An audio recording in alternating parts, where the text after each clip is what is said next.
ধ্বংস যখন অনিবার্য তখন পথ দেখিয়ে দেয় প্রকৃতি, সেই পথেই হাঁটছে ইসরায়েল। চাঞ্চল্যকর এক ঘটনা ঘটেছে ইসরায়েলের ক্ষেত্রেও। কথিত গ্রেটার ইসরায়েলের অংশ ইরাক, সেই ইরাকের মরুভূমিতে গোপন ঘাঁটি গেড়েছিল ইসরায়েল। আর সেই ঘাঁটির গোপন খবর ফাঁস করে দিল একজন সাধারণ মেষপালক।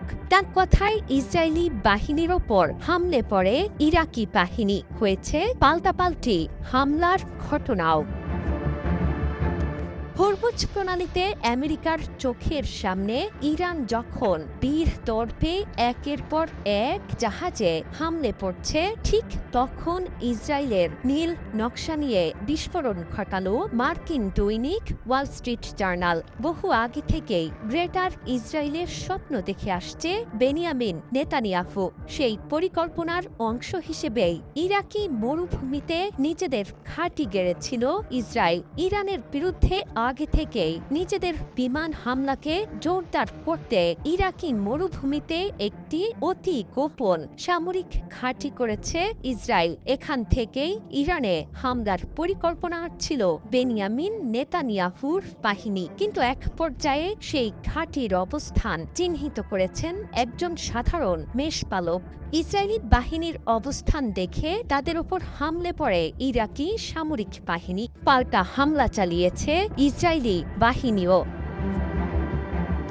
ওয়াল স্ট্রিট জার্নাল বলছে, ফেব্রুয়ারির শেষের দিকে ইরান যুদ্ধ শুরুর আগে গোপন এই ঘাঁটি তৈরি করে ইসরায়েল। এমনকি এই স্থাপনা সম্পর্কে জানত মার্কিন যুক্তরাষ্ট্র। সেখানে থাকত ইসরায়েলের বিশেষ বাহিনী। মার্চের শুরুতে হেলিকপ্টার চলাচল সহ অস্বাভাবিক কিছু সামরিক তৎপরতা দেখে ইরাকের কর্তৃপক্ষকে সতর্ক করেন স্থানীয় একজন মেষপালক।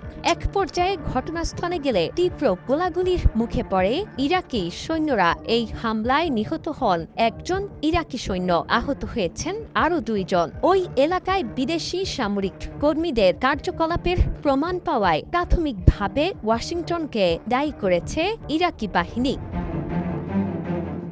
মার্চে হামলার পর ইরাকি সামরিক কর্মকর্তা কাইস আল মুহাম্মাদাউই বলেছেন, ইরাকি বাহিনীর উপর হামলার আগে থেকেই ওইখানে ছিল একটি নির্দিষ্ট বাহিনী যারা বিমান থেকে সহায়তা পাচ্ছিল এবং ইরাকি ইউনিটের সক্ষমতার বাইরে ছিল। গোপন এই ঘাঁটি ইসরায়েলকে ইরানের বিরুদ্ধে দূরপাল্লার বিমান যুদ্ধ চালাতে সাহায্য করেছিল। এই স্থানটি ইসরায়েল থেকে 1600 কিলোমিটারের বেশি দূরে অবস্থিত। ইরাকে ইসরায়েলের অবৈধ এই ঘাঁটি ইসরায়েলি বিশেষ বাহিনী এবং জায়নবাদী বিমান বাহিনীর জন্য একটি রসদ সরবরাহ কেন্দ্র হিসেবে কাজ করত, যেখানে ভূপাতিত ইসরায়েলি পাইলটদের উদ্ধারের জন্য মোতায়েন ছিল অনুসন্ধান এবং উদ্ধারকারী দল।